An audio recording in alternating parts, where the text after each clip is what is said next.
过来看到1990年嘉义的某一间卡拉 OK， 2个警察互人枪杀，开枪嫌犯已经枪决，另外一个人叫做王信福，嘛向认定是主谋，是目前国内上济岁死刑犯。今早起，台湾废死推动联盟特别去到嘉义的年货大街去送春啊，希望透过倡议的方式，请大众关注冤案甲网判的问题。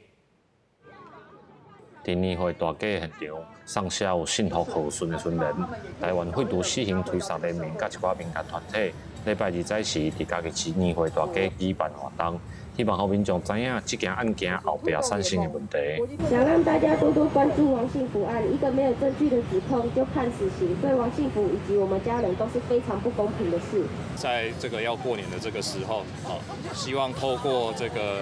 社会大众的关注跟倡议，来让这个司法可以开启这2个冤案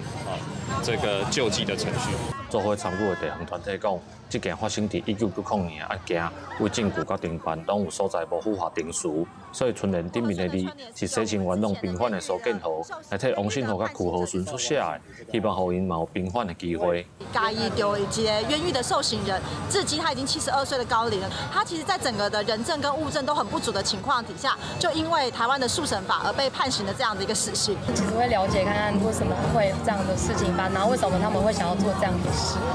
愿意的话要给他平缓，但是真的杀人，这个判死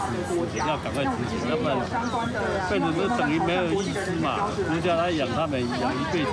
义务律师讲，王信福是目前国内年岁上悬的死刑犯，曲和顺是司法史上关上久的死刑犯。目前除了透过法律继续协助因以外，嘛希望社会会当关注这个议题，替受到冤枉的人争取平反的机会。